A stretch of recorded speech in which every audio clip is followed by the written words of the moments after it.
Eze-Ana no Kunuma. When you make Roma, you put it. See, I did a coach. Nagani. You go can you walk on that? Where can you say?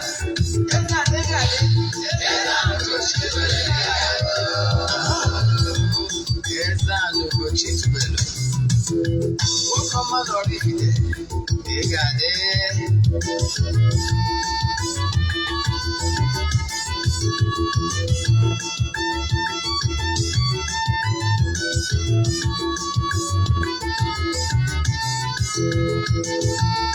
Ọdịnala bụ eziokwu, ọdịnala bụ ụzọ ndụ. Ị ma na o nwere olu na-eti mkpu na-asị, ụmụ Igbo chigharịa, ụmụ Igbo chigharịa. Kwa mbọsị ọ na-eti, n'ụtụtụ na abalị ọ nọ na nkụzi. Eze-Ana Ugochi tubelu, onye ọma na oraifite, onye mgbasa ozi ọma ọdịnala gaba n'ihu. Eze-Ana Ugochi tubelu, onye ọma na-eje eme ọnụ. Ọdịnala bụ ụzọ ndụ gaba n'ihu.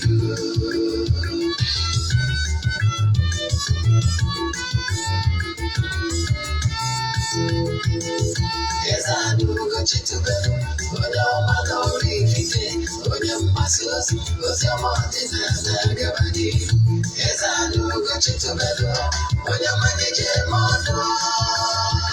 Ọdịnala bụ ụzọ ndụ gaba n'ihu. Eze-Ana ga-adị, Ugochi tubelu ga-adị, Ugochi tubelu temple ọ ya adị. Maka na eziokwu anwa jaja ndị okenye dịka anyị from the back ndị ochie dị anyị from the back fọdụ asị gara aga ngọrị ụmụ Igbo si anyị rapụ nke anyị na nke faka nwa buru Baịbụl bịa akwụkwọ akụkọ wepekwa chọọchị fa obodo ụka bịakwa. Mana Ugochi tubelu ekweghị ekwe, Eze-Ana sị na ọma mme, ọdịnala ọmanwụ chacha. Oge ọbụla ọ na-eti, ọ nọ na nkụzi, Chukwu abịa ma gbaa gị ume, ọdịnala ya dị. Eze-Ana Ugochi tubelu, onye ọma na oraifite, onye mgbasa ozi ọma ọdịnala gaba n'ihu. Eze-Ana Ugochi tubelu, onye ọma na-eje eme ọnụ. Ọdịnala bụ ụzọ ndụ gaba n'ihu. Ka anyị dobiri ebe a n'ụmụ ọdịnala Igbo. Aka m bụkwa onye nke gị, Ogbuefi Eze-Ana Ugochi tubelu na oraifite. Oraifite dị na Anambra steeti. Maka ndị ọbụta bụ izi ha na-afụ m na soshal midia maọbụ na awa chanel. Afọ m bụ Ogbuefi Eze-Ana Ugochi tubelu oraifite. Echiri m ọzọ Eze-Ana. Abụ m onye isi nchụaja na Ugochi tubelu na tempụl. Anyị na-agba afa miri emi ma lụkwazi ọrụ mmụọ dị iche iche. Abụkwazi m onye isi nchụaja na ọdịnala restoration prayer ministry. Ama na ụfọdụ amụrụ na anyị nwere ministry.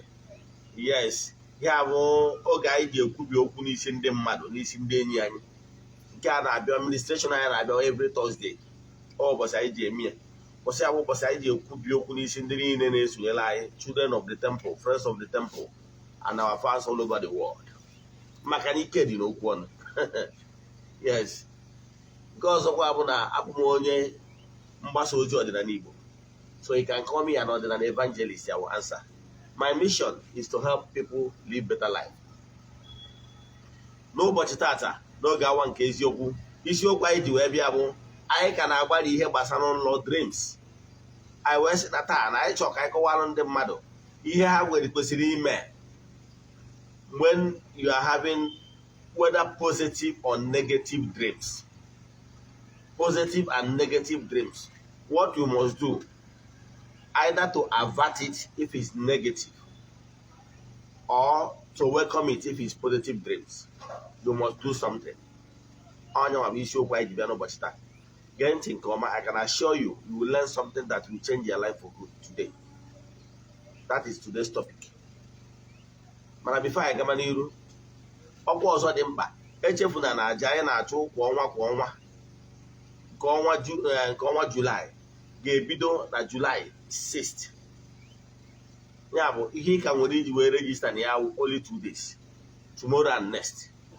Echefuna to register, ị nwere iregister from now till 5th of June. Ndị na-eregista na aja amadugo ka esi eme ya, mana maka gị gbagba onye ọfụ, ihe ị ga-eme way forward ya 3 prayer request, then make donation token to the account number. Ọnya maka anyị ga-eji wee chụọ aja dị iche iche wee mesara aka dị na ya. Ndị na-esonye maka gị gba onye ọfụ aja mbunye na aja ịpụta ihe aja anyị na-achụ n'igwe. N'ụbọchị a na-ebido a na-achụ aja dị iche iche, sọsọ ndị sonye na anya bụ aja na-enweta ihe onyonyo maka ndị mama ọfụma, mana ya adara esho ihe ọrụ na social media maka na ọ dịrọ necessary. Yes, ụbọchị a ga-achịkọtakwa ya bụ na 19th. Ọkwa sọ ndị sonye na ya bụ aja ga-enweta ya n'ihe onyonyo na WhatsApp ha. Nke ọzọzi bụ na ihe ya ama bụ na distance abụrụ ebada, ị nwere ike isonyere anyị ebe ọ bụla ị nọ under the sun. Ka bụ ofu. Nke ịbụọ, ọ bụrụ na ị nwere television channel they chọrọ ide show our Nollywood movies on your channel, please chat me on WhatsApp. Yes, ọ bụkwa ndị chọrọ isonye na aja anyị na-achụ kwa ọnwa, chat ya m na WhatsApp. WhatsApp nọmba m bụ 08057837672. I repeat, 08057837672. Then ka anyị gaba n'iru n'ihe anyị ji maka ya bịa. Nke ọzọ bụ like our channel, share our links, tell people about what you are about to hear today. It's okay watch video YouTube channel like Masam Nollywood movies. Either they watch it on our television, Ezioku TV, or they watch it on our YouTube channel, Ugochi to movie productions. Back here watching on YouTube. Then I get money on this show by the way. Because before my chef, my friends and well wishers such on Kamokwa, this Botampa is an appealing. I'm calling on all my fans all over the world. Friends of the temple, children of the temple, and our fans all over the globe. I have one request and I'm pleading. That is the only thing you will do for me. Vote for my daughter, Queen Desire. I want to thank each and every one of you. Some of you have been doing greatly well. I really appreciate. Among some of you, when they vote here, some of them copied me, or some of you did it without copying me. Whichever way you want to do it, my request is please vote for her. It's very important to me. If you do that, I will be very grateful. May the God Almighty, the creator of the whole universe, bless you as you are going forward to do this. Please, no matter how small, please vote her. Thank you. I would like to digress a little. Day before yesterday and yesterday, I call dreams in detail. Now, we call Kenti. Can you talk and digress a little for you to follow up in case you did not watch yesterday, day before yesterday and yesterday? We're working about dreams. We're seeing that dreams happen to human being as a result of little detached. He make up human being, both the spiritual you, that is the core man, and the earthly clock, the body.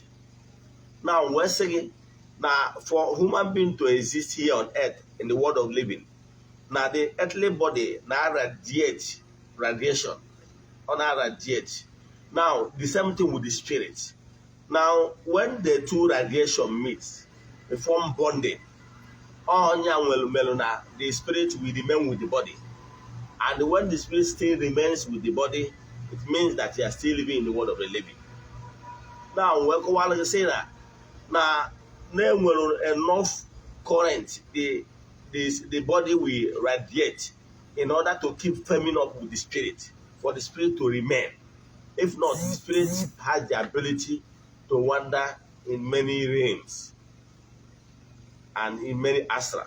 But what I want to tell you is that when the radiation of the body starts dwindling, as in going down, three things will make it to go down. It's either by aging or by sickness.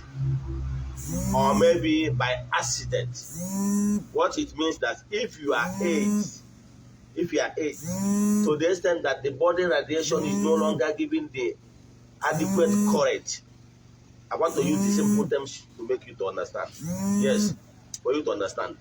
The adequate radiation needed to see firm up with the spirit by aging. Now, it will get to a point that the body radiation is so weak, then the spirit leaves. When such a thing happens, people will say the person have passed on, or the spirit have departed. Now, or by sickness, if you are too sick and you are weak, it affects the radiation of the body to keep firming up with the spirit in order to keep forming bonding. Now, such a thing might make the spirit to leave. Or by accident, if somebody is seriously injured by accident, the body will no longer work as a unit the way it's supposed to be. And by so doing, the body radiation has been deformed. You will no longer be able to bond with the spirit radiation. The spirit leaves. Now, what I'm telling you, why you are having those dreams is that when you are asleep, you are experiencing what is called, if it's in computer language, you call it hibernating. It's like, yeah,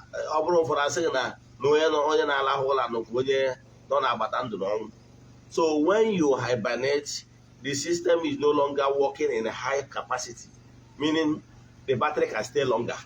The same thing is that when you are asleep, your body is not functioning optimally at the highest level. So therefore, the radiating current is less when you are asleep. Now, by so doing, the spirit has been losing a little bit. The feminine is no longer the way it should be, as if you are awake. Now, that gives the spirit opportunity to wander in the world of spiritual realm and in the ethereal world.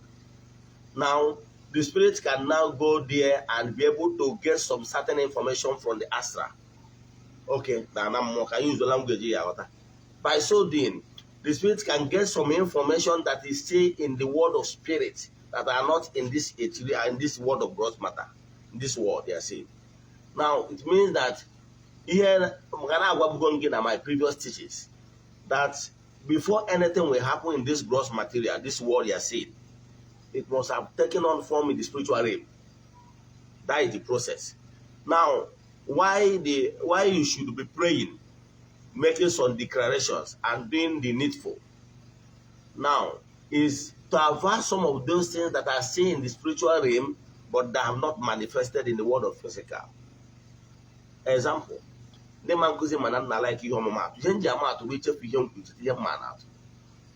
for police to arrest you, come to your house and arrest you, somebody must have written petition against you. And the policemen will be able to mobilize themselves to come for you. You understand? So it takes a process. You understand? The same thing. Before those calamities, those karma, those things come to you as a result of reward. Because like I said, I always tell you, whatever you sow, Galatians system, I keep saying it, God can never be mocked. Go and read it. Whatever you sow is what you reap. For those things you have sowed, the same way, when you plant corn, it takes some months to mature, and you go and harvest your corn, you repeat. It's your handwork. The same thing is what happened in the spiritual.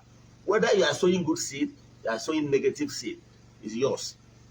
Definitely, it will flow back to you, the originator. You understand that planted that seed in this world of spirit. Now, what am I saying? When you are asleep, your spirit will be able to harness some of those sense information that will be of great benefit for you if you are spiritually alert. Now, and I explained to you before that human being, we have two brains. Yes, we have the frontal brains, the intellectual brain, and we have the back brain. I want to use simple terms for you to understand. Medical students to understand what I mean. Now, the back brain, this back brain, you're supposed to balance the spiritual and your spiritual life. Then, that back brain is like your antenna that receives those information from your dreams. and pass it across to the intellectual brain, where that intellectual brain is your earthly brain that will give those their dream experiences earthly interpretation. If the connection between the intellectual brain and the back brain is seriously severe, you might have those dreams. When you wake up, you will not remember, or if you remember at all, you will not be able to give them meaning. The dreams are always correct, but the interpreter, dream is like alpha. Alpha is always 100% correct if the person actually connected the medium. But the error can come in if the person not be able to interpret it in the world of physical, because the medium has their own language. So when they give you the information, that information can be distorted. The way we all know that some of these holy books have been distorted badly, including that your beloved Bible. Yes, I have my evidence. I can prove it. So what I'm saying today is that when you are asleep, that information your spirit gather from the medium and pass it to you is for your own benefit. But if you are spiritually weak, you will not be able to give those things a meaning. By so then it will happen. Let me give you an example. Let me use myself as an example. Many years back, that time I'm not an ordinary person. However, I'm highly spiritual then, based on my own way then. So, but there was a time I saw myself in a dream, and my dream, I don't normally dream anyhow, but anyway, sometimes I will stay months with that dream. But once I dream, it will come to pass. So I had this dream where at that time I was very successful. I was doing well. At my tender age, I'll be under 25. I already have a registered Polanto Integrated Limited. We are water drilling giants. I have drilling rig. What you know what drilling rig means? That drilling motor, I have it myself. And at Onitsha then, 105 Onitsha Road, that is my office at first floor. But that time, before that time, my company used to work from side to side, no rest. But for years, my machine cannot park in the office without job, from job to job. So we are doing well then. One day, I fell asleep in the dream. I saw myself inside thick forest. I don't know how I got there, but I saw myself inside that thick forest, was trying to find my way out. I walked down towards this end to now. Well, I will not even see a sign that this is a footpath, as in for me to escape from there. I can't. I look for the other side, east, west, north, and south. At a stage, I started crying. I cried till I woke up. That is, I woke up seeing tears in my eyes. So, but that time, the way I know that time, if it's now, I should have averted it. But that time, I want to Jupiter Gracia. I never Jupiter Gracia. Mbawa, yes, I'm a type that normally visits those monarchs doing all those things, doing my meditation. But the way we are channeled that time, if we encounter such a thing, we ask you to go to better and whatever. But there is some certain things that needs declaration. There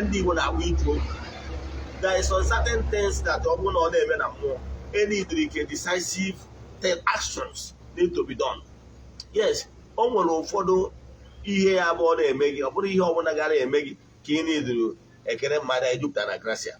I can tell you, almost some certain spiritual thing, because that thing na-eme mgbe anwa na mmụọ atụchiri my part. Ihe ọpụta mgbe anwa na in spiritually a na-atụchi my part, a na-atụchi all my what I was doing well, and immediately that thing, after that thing, that particular dream, 3 months down the line, I had the first accident I had with my car.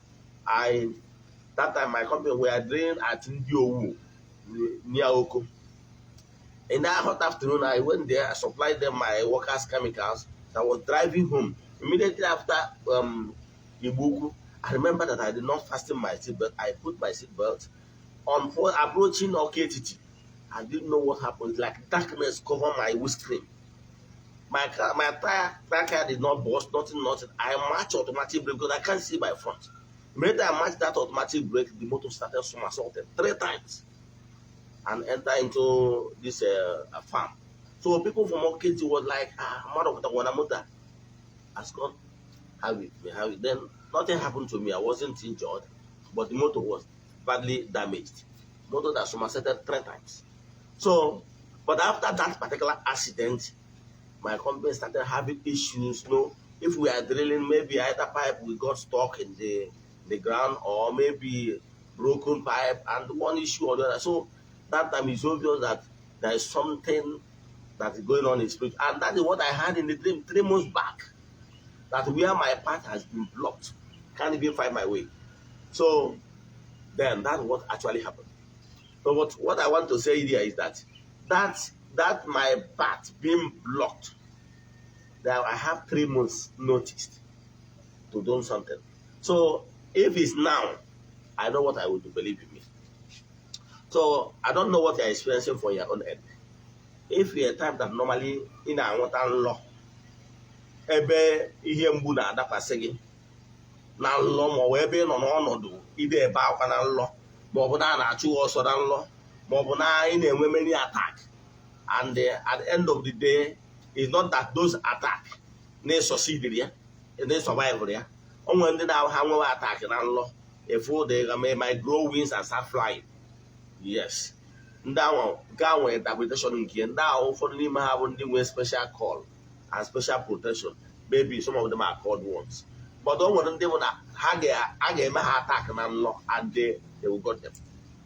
Ha ga-enwe ha attack na nlọ to the extent that they can't do anything. Ha ga-eme ha attack na nlọ to the extent that they are handicapped. I bụrụ na ị na-afụta onwe gị n'ụdị ọnọdụ dị etu a, I can tell you this is setback. It's not a good moment. Now, when you are being attacked in the dream, and to the extent that you are handicapped, you can't even help yourself, my dear, don't keep quiet. When things are not right, that thing you are saying in the world of dream, if you do not do something right or gently, as you are hearing my voice, it might come to pass. Believe in me. So whenever you see some of those negative things happening to you in the dream, you must act fast. Then, again, if you are a type that normally see good things, some people normally ask me, what will they do? Now, if you are having this kind of thing, what you will do is, one, there is ịga-achụba aja. O nwere aja na-ebupụ uke. O nwere aja na-ebupụ ihe mgbu. Enwere aja dị iche iche. Ihe achụ aja dị iche iche iji ebupụ ya bụ ihe mgbu a, maka ya bụ ihe abụ ihe edego in the spiritual realm na ọ ga-eme. Nke ọzọ ọbụla o nwere ọrụ anyị na-alụ, ọlụ uke, enwere ike ịkwapụ ibu uke. Nke ọzọ enwere ike esi arụ ya, ewelu agba anụ spiritual, a break that link in the spiritual realm, all ka na look that. Then when nke bụ na ị ga-achụpụ aja, ọ nkwara nke bụ na o nwere ike ọ bụ na mmụọ na-ewere gị iwe. O nwere ka esi eji akwa ọkụkọ Igbo, nnu na mmanụ wee eze mmụọ iwe. Ekuzigo gbasara nke a na my previous movie, so you can go there and listen to it. Now, ka bụ ihe gosiri ịma. Then ị nwekwara ike ọ bụ na ihe ọma bụ ihe ị na-afụ na nlọ, ọ na-emere gị, a na-egosi gị ebe ihe ọma na-emere gị na nlọ. Mana in the world of physical, you are broke. Ihe ọma nwa ị dị afụ ya anya, ị na-alọta nle ebe a na-echinye eze na nlọ. Mana 1 year, 2 years, 3 years, 5 years down the line, my brother, ị ka nọkwa ebe ị nọ. O nwere ihe ị kwesịrị ime, ihe ndị a pụta ihe. Ihe ị ga-emewe iro, jee chọọ ọjị ugo, ọjị na-akpọ ọjị ugo. Jee ebe a na-ele ọjị chụọ ha ma ihe ọjị ugo. Ejeghị ọjị ugo anwa, i were ọjị ugo ahụ jee ebe ọ bụ na ị nọ, face the sun, wee were ọjị ugo a wee kwubie okwu, wee kpọkuo chi gị na mmụọ niile gị na ha so, all your spiritual forces, sị ha na ọjị ugo a ka ị na-enye ha. Ha biko ihe ọma ha kụziri na nlọ, ha gosiri na nlọ, ha mee ka ọ pụta ihe in the world of physical. Iwere ya bụ ọjị, iwere kwuchi okwu, otu ya n'ọnụ gị kwuchi okwu, ijecha ebe ụzọ gbara ịtọ ma ọ bụ ịnọ, debe nya bụ ọjị anwa, were ihe dịka 200 ma 500 debe asị ihe aja. Yọọ ha sị na aja anyị chụpụrụ ha na ọjị oge iwetara ha, ha mee ka ugo ahụ etubere na mmụọ ka ọ pụta ihe n'ụwa mmadụ. Ka m kwụsị ebe a. Ọ bụrụ na ị nwere ajụjụ na nkụzi a, ma ọ bụ na ịchọ ka agbalụ gị afa miri emi, send alụ message na WhatsApp 0805 7837672. I repeat, 0805 7837672. N'aha Chukwu Okike nke pụrụ ime ihe niile, ekwu m okwu ngozi n'isi ndị niile sonyere anyị n'oge awa nke eziokwu, ndị nọ n'oru na ndị nọ n'Igbo. Biko nụ ka ụnụ bịa nara amara n'ụbọchị tata. kpọkụọ ndị ajọrọ nke Chukwu, mmụọ niile na-eke amara n'ụbọchị taatawa ụbọchị eke. Unu gọzie ndị nọ n'oru na ndị nọ n'Igbo, ndị nọ n'ọnọdụ dị ana, ndị enwere onye ga-enyere ha aka to fight for them. N'aha Chukwu oke nke pụrụ ime ihe niile, ka ara m ndị niile na-anụ onu a na-esonyere anyị n'oge awa nke eziokwu, ihe ọma mezuoro ha n'aha Chukwu okike nke pụrụ ime ihe niile, onye ike niile si n'aka ya abịa. Ka ọ dịkwanụ n'oge awa nke eziokwu echi niile. Ya gazie.